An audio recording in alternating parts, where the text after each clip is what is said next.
Hey guys, welcome back to Malayalam. ഇന്ന് ഞാൻ നിങ്ങൾക്ക് പറഞ്ഞു തരാനായിട്ട് പോകുന്നത് നമ്മുടെ ഈ ഫുട്ബോൾ 2026 ഇപ്പോൾ നിലവിൽ നല്ല രീതിക്ക് മേറ്റായിട്ട് കിടക്കുന്ന ഒരു ഫോർമേഷനാണ്. അപ്പോൾ നമ്മൾ ഇന്നതിൻ്റെ സ്ക്വാഡ് ബിൽഡിങ്ങും ഇൻഡിവിജ്വൽ ഇൻസ്ട്രക്ഷനും എല്ലാം നോക്കുന്നുണ്ട്. നേരെ നമുക്ക് വീഡിയോ സ്റ്റാർട്ട് ചെയ്യാം. ഞാൻ പറഞ്ഞു വരുന്ന ഫോർമേഷൻ നമ്മുടെ 4-3-3 എന്ന് പറയുന്ന ഫോർമേഷനാണ്. നമ്മുടെ ഈ ഫുട്ബോൾ 2026 ഇപ്പോൾ നിലവിൽ നല്ല രീതിക്ക് അറ്റാക്കായാലും ഡിഫെൻഡായാലും കിട്ടുന്ന ഒരു ഫോർമേഷനാണ്. നേരെ നമ്മുടെ സ്ക്വാഡ് ബിൽഡിങ്ങിലേക്ക് കടക്കാം. നിങ്ങൾ ഗോൾ കീപ്പറായിട്ട് നല്ലൊരു ബെസ്റ്റായിട്ടുള്ള ഗോൾ കീപ്പറിനെ യൂസ് ചെയ്യുക. CBയിൽ ബിൽഡപ്പും ഡിസ്ട്രോയറാണ് വരുന്നത്. രണ്ടുപേർക്കും നല്ല ഹൈറ്റുകൾ നല്ലതാണ്. വിങ് ബാക്ക് നോക്കുകയാണെങ്കിൽ ഒരു സൈഡിൽ ഡിഫെൻസീവും ഒരു സൈഡിൽ അറ്റാക്കിങ്ങുമാണ് ഞാൻ വെച്ച് കൊടുത്തിട്ടുള്ളത്. കാരണം നമുക്ക് ഇടയ്ക്ക് ക്രോസ് ചെയ്യാനായിട്ടുള്ള അവസരം നമുക്ക് കിട്ടുന്നതായിരിക്കും. ഡിഫെൻഡ് മാത്രം സ്ട്രോങ് ആയ പോരാ, നമുക്ക് അറ്റാക്കും കൂടിയും കുറച്ച് സപ്പോർട്ട് കിട്ടുന്ന രീതിക്കാണ് നമ്മൾ ഈ ഒരു പ്ലെയറിനെ അവിടെ സെറ്റ് ചെയ്ത് കൊടുത്തിട്ടുള്ളത്. അതായത് നമുക്ക് ഈ ഒരു വിങ്ങിലൂടെ കൃത്യമായിട്ട് കയറിപ്പോയിട്ട് നമുക്ക് ക്രോസ് ചെയ്യാനായിട്ടുള്ള അവസരം നമുക്ക് ഈ ഒരു ഫോർമേഷനിൽ കിട്ടുന്നതായിരിക്കും. DMF ആയിട്ട് നിങ്ങൾ എന്തായാലും ആങ്കർമാരെ തന്നെ വെച്ച് കൊടുക്കുക. അത് നമുക്ക് നല്ല രീതിക്ക് ഡിഫെൻസീവ് സപ്പോർട്ട് കിട്ടുന്നതായിരിക്കും.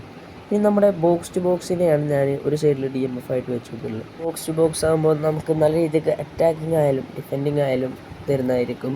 ഇനി നമ്മുടെ അടുത്ത ഒരു പ്ലെയറായിട്ട് ഞാൻ വെച്ച് കൊടുത്തിട്ടുള്ളത് ഓർക്കസ്ട്രേറ്ററാണ്.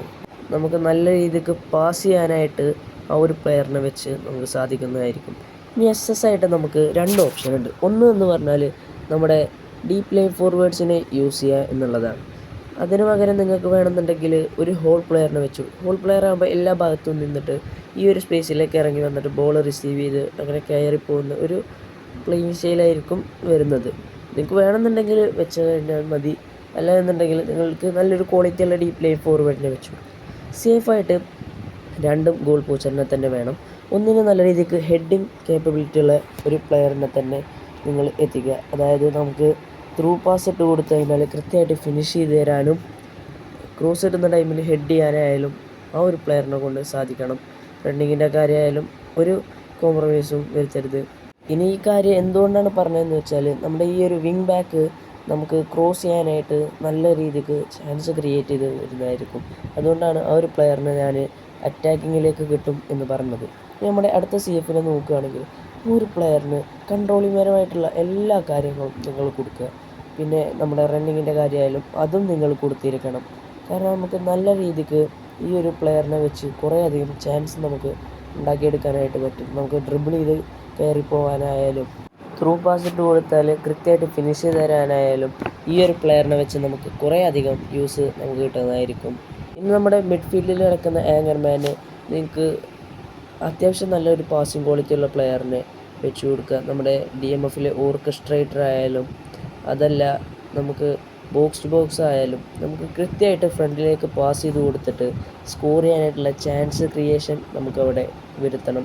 അതുകൊണ്ട് നല്ല പാസിംഗ് ക്വാളിറ്റിയും എല്ലാവർക്കും വൺ ടച്ച് പാസും ത്രൂ പാസും സ്കില്ലുള്ള എന്തുകൊണ്ടും ബെറ്റർ ആയിട്ടുള്ള കാര്യം തന്നെയാണ്. മിഡ് കിടക്കുന്ന എല്ലാ പ്ലേയേഴ്സും നിങ്ങൾ വൺ ടച്ച് പാസും കൊടുക്കുക.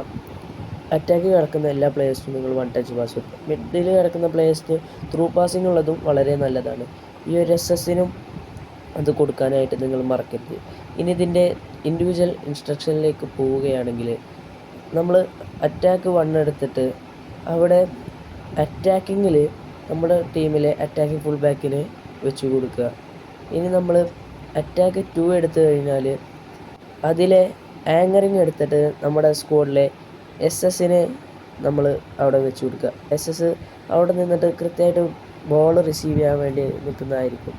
ഇനി നിങ്ങൾ ഡിഫൻസ് 1 എടുത്തു കഴിഞ്ഞാൽ അവിടെ ഡീപ്പ് ലൈനായിട്ട് നിങ്ങൾ ഇപ്പോൾ ലോങ് ബോൾ കൗണ്ടർ യൂസ് ചെയ്യുകയാണെങ്കിൽ നിങ്ങൾ ഒരിക്കലും നിങ്ങളുടെ ആങ്കർമാനെ വെച്ച് കൊടുക്കരുത്.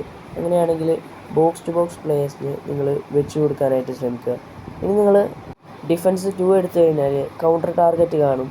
അവിടെ നിങ്ങളുടെ ടീമിലെ നല്ല രീതിക്ക് ഡ്രിബിളിങ്ങിനും എല്ലാം കൊണ്ടും മെച്ചപ്പെട്ട ആ ഒരു CFനെ വെച്ച് കൊടുക്കുക. ഇനി നമ്മുടെ അറ്റാക്കിംഗ് ഫുൾ ബാക്ക് നല്ല രീതിക്ക് അറ്റാക്കിങ്ങിലേക്കും വരും. ഡീപ്പ് ലൈൻ ഇട്ട ആ ഒരു പ്ലെയർ ഈ ഒരു സ്പേസിലേക്ക് ഇറങ്ങി നിന്ന് ഡിഫെൻഡ് ചെയ്യുന്നതായിട്ടും നിങ്ങൾക്ക് കാണാനായിട്ട് സാധിക്കും. ഇനി നമ്മൾ ആങ്കറിങ് ഇട്ട ആ ഒരു പ്ലെയർ ഇവിടെ നിന്നുകൊണ്ട് തന്നെ ഈ ഒരു സ്പേസിൽ നിന്ന് ബോൾ റിസീവ് ചെയ്യാനായിട്ട് റെഡിയായി നിൽക്കുന്നതായിരിക്കും. ഇനി നമ്മൾ കൗണ്ടർ ടാർഗറ്റൊക്കെ വരുന്ന ടൈമിൽ നമ്മൾ ആ ഒരു CFന് ഇട്ട് വെച്ചതുകൊണ്ട് ആ ഒരു പ്ലെയർ കൗണ്ടർ അറ്റാക്കിനായിട്ട് അവിടെ റെഡിയായി നിൽക്കുന്നതായിരിക്കും. സോ ഗായ്സ്, നമ്മുടെ സ്ക്വാഡ് ബിൽഡിംഗ് ഇങ്ങനെയാണ്. നിങ്ങൾ ട്രൈ ചെയ്ത് നോക്കിയത് അഭിപ്രായം താഴെ കമൻറ്റ് ചെയ്യുക. വീഡിയോ യൂസ്ഫുൾ ആക്കി സബ്സ്ക്രൈബ് ചെയ്യുക.